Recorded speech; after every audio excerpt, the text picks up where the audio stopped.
کسی پرسنالٹی کو چینج کرنا اس وقت کر تو کیا جا سکتا ہے، بٹ بات یہ کہ اس سے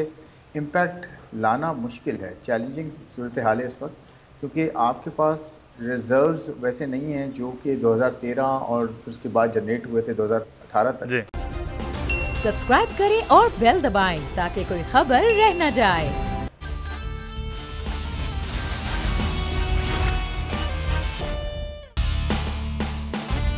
پریشان بھی ہیں، جیسے کہ اس وقت ڈالر کی قیمت جو بڑھ رہی ہے، آج ہی ڈالر کی قیمت 7 روپے کم ہوئی ہے، تو یہ جو فلکچویشن اس قسم کی ہے یہ معیشت کے لیے زہر قاتل ہوتی ہے۔ ہم بات کریں گے، ہمارے ساتھ اس وقت ماہر معاشیات خرم شہزاد صاحب موجود ہیں۔ خرم شہزاد صاحب، یہ ابھی عمران خان بھی وہ بات کر رہے تھے کہ انٹرنیشنل مارکیٹ میں پٹرولیم مصنوعات ہیں وہ بہت نیچے آ چکی ہیں، اس کے باوجود پاکستان میں پٹرولیم مصنوعات سب سے اوپر ہیں۔ ڈالر کی قیمت ہے وہ تو شاید کسی کے بھی کنٹرول میں نہیں ہو رہے، بڑھ رہا تھا تو اس تیزی کے ساتھ بڑھ رہے ہیں۔ آج مارکیٹ کھلی ہے، 7 روپے نیچے آ کے گرا ہے، تاجر تو پریشان ہوتے ہیں، انڈسٹریلسٹ پریشان ہوتے ہیں، ایل سی کھلوانی بھی ہے نہیں کھلوانی ہے، تو یہ جو ہو رہا ہے اس کی کیا بنیادی وجہ ہے؟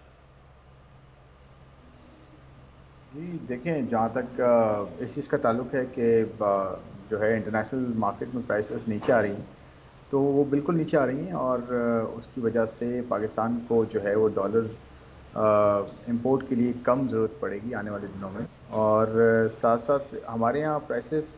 نیچے کب آئیں گی، کیوں آئیں گی، تو وہ دیکھیں ڈالر کے ساتھ بڑا لنک ہے اس کا، کیونکہ ایک طرف اگر ڈالر مہنگا ہو جاتا ہے اور دوسری طرف آئل پرائسز نیچے آتی ہیں تو وہ آف سیٹ کر دیتے ہیں دوسرے کو، یعنی کہ امپیکٹ جو ہے وہ نیچے آنے کا پرائسز کا، قیمتیں جو تیل کی قیمتیں انٹرنیشنل مارکیٹ میں وہ آف سیٹ ہو جاتا ہے، اس وجہ سے کہ ڈالر جو ہے وہ مہنگا ہو جاتا ہے۔ نہ صرف ڈالر لوکل مارکیٹ میں بلکہ پوری دنیا میں مہنگا ہو رہا ہے۔ یہ آپ کو پتہ ہے کہ ڈالر پہ جو شرح سود ہے وہ کافی بڑھ گئی ہے، کیونکہ انفلیشن کو کنٹرول کرنا ہے، امریکن اکانومی کو جو ہے سسٹین کرنا ہے۔ امریکن جو فیڈرل ریزرو ہے، جو ان کا سینٹرل بینک ہے، اس نے شرح سود ہسٹورک ہائی پہ جو ہے وہ کر دی ہے، اور ویسے بھی آپ دیکھیں کہ مہنگائی کی شرح وہاں پہ 8 سے 9% ہے، جو کہ ان کے حساب سے بہت زیادہ ہے۔ تو اس لیے ایک تو ڈالر کا مہنگا ہونا ہماری یہ جو تیل کی قیمتیں گرتی ہیں اس کے فائدے کو جو ہے وہ آف سیٹ کر دیتا ہے، جو میرے خیال میں آنے والے دنوں میں تھوڑی اسٹیبلٹی ایکسپیکٹڈ ہے، جب جیسے جیسے آئل پرائسز نیچے جائیں گی ڈالر کا آؤٹ فلو جو ہے وہ کم ہوگا تو انشاءاللہ۔ کیا پاکستان میں اگلے آنے والے وقت میں آپ دیکھ رہے ہیں پیٹرولیم مصنوعات کی قیمتیں اور ڈالر کی قیمت جو ہے وہ قدرے کم ہونے، اور پھر یہ اسحاق ڈار صاحب کی واپسی کی ہو رہی ہے تو آ کر وہ وزیر خزانہ بنیں گے، ایسے کیا ہونے جا رہا ہے کہ چیزیں بہتری کی جانب جا رہی ہیں، یا اسحاق ڈار صاحب آئیں گے تو آپ سمجھتے ہیں کہ بہتری ہو جائے گی؟ دیکھیں میرے خیال میں کسی پرسنالٹی کو چینج کرنا اس وقت کر تو کیا جا سکتا ہے، بٹ بات یہ کہ اس سے امپیکٹ لانا مشکل ہے، چیلنجنگ صورتحال ہے اس وقت، کیونکہ آپ کے پاس ریزروز ویسے نہیں ہیں جو کہ 2013 اور اس کے بعد جنریٹ ہوئے تھے 2018 تک، جی اور اسی طرح سے آپ کے پاس جو ہے انویسٹمنٹ ویسے نہیں ہے، آپ کے پاس ایکسپورٹس اب جو ہے شاید اتنی زیادہ گرو نہ کریں، کیونکہ انٹرنیشنل مارکیٹ میں ریسیشن جو ہے وہ آ گیا ہے، اور ہماری مارکیٹ میں فلڈز آئے ہوئے ہیں، تو امپورٹس بڑھنے کی توقع ہے۔ تو آپ کے پاس جب ریزروز لیولز نہیں ہیں اور آپ کے پاس وہ استطاعت نہیں ہے کہ آپ اپنے قرضوں کو صحیح سے بہت زیادہ جو جنریٹ کر کے ڈالرز جو ادا کر سکیں، اور آپ کی 1-1.5 سال کی ادائیگیاں بہت زیادہ ہیں، تو میرے خیال میں اس میں یہ چیلنجنگ ہے، کوئی بھی آئے گا اس کے لیے چیلنجنگ ہے۔ مسئلہ یہ نہیں ہے کہ آپ فیسز چینج کریں، ہو سکتا ہے تھوڑے بہت جو ہے وہ فیسز کی وجہ سے اسٹریٹجی تھوڑا چینج ہو، تھوڑا سا ایسی چیزیں کی جائیں جس سے آپ کے یہاں شارٹ ٹرم میں بہتری ہو جائے، لیکن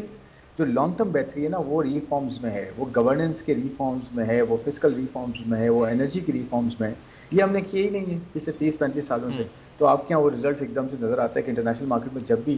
گلوبل فورسز آپ کے اگینسٹ ہوتی ہیں، یعنی کہ آئل پرائسز بڑھ جاتی ہیں اور کموڈٹی پرائسز بڑھ جاتی ہیں، تو آپ کو نقصان ہوتا ہے، وہ نیچے آ جاتی ہے تو آپ کو فائدہ ہو جاتا ہے۔ تو ہم یہ سمجھتے ہیں کہ جی ہم بالکل ایسے ہی فلوٹ کرتے رہیں گے، تو ایسا نہیں ہے۔ جب تک آپ گورننس کے ریفارمز نہیں کریں گے، فسکل ریفارمز نہیں کریں گے، گورنمنٹ اپنے خرچوں کو کم نہیں کرے گی، اپنے ٹیکسز کو صحیح جگہ لگائے گی نہیں، اس وقت تک آپ کو اکانومی بہتر ہوتی نظر نہیں آئے گی۔ نہیں، ایک چیز یہ آپ نے شخصیات کے حوالے سے بات کی، ہمیں تو آج لگا کہ شاید چلیں اچھا ہے کوئی تو آئے تو ملک کی بہتری ہو۔ آج 7 روپے ڈار صاحب کے وہاں سے نکلنے کی، ایک تو مارکیٹ بہتر ہوئی، دوسرا 7 روپے ڈالر بھی جو ہے وہ کم ہو گیا، تو اس کا مطلب شخصیات سے متعلق تو کچھ بھی نہیں جو ماضی میں بھی رہا ہے۔ تو ریفارمز کی جو آپ بات کر رہے ہیں، کہیں ریفارمز آپ کو نظر آ رہی ہیں؟ چلیں ابھی کوئی آغاز ہو جائے تو اگلے آنے والے سالوں میں بہتری ہو جائے، کہیں ریفارمز آپ کو نظر آ رہی ہیں سر؟ نہیں، یہ تو اس ٹینر میں تو مشکل ہے۔ اس کی وجہ یہ ہے کہ ریفارمز تو اس وقت شروع ہوتے ہیں جب آپ کے پاس گورنمنٹ فریش گورنمنٹ آئے اور وہ بھی میجورٹی گورنمنٹ چاہیے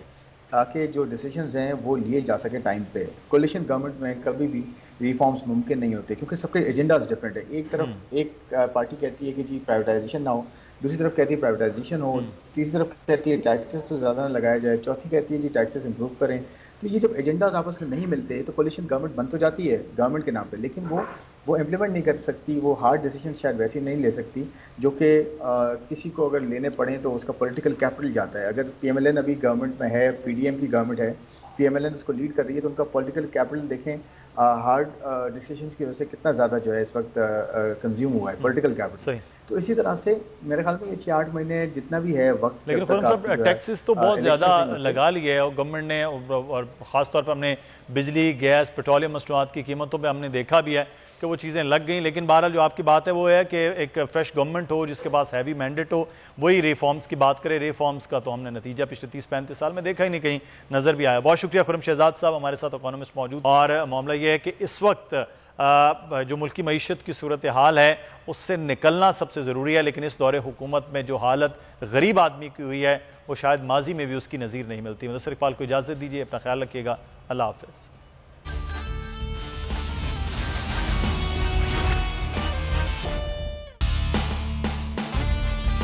میں ہوں عمران ریاض خان, اب آپ مجھے دیکھ پائیں گے صرف بول نیوز. عمران ریاض خان صاحب جو ہیں وہ بول فیملی کا حصہ بن گئے ہیں. بڑے عرصے بعد کسی چینل نے حوصلہ کیا ہے, تو مجھے ایسا لگتا تھا کہ ہمیں بولنے کی اجازت نہیں ملے گی, لیکن بول نے ڈیسائیڈ کیا کہ بولنے کی اجازت وہ لے کر دیں گے. مجھے بول کی ایک چیز بہت اچھی لگی کہ بول نے کیٹیگوریکلی کہا کہ جو کرنا ہے کرو, ہم نے اپنا کوئی بندہ نہیں نکالنا.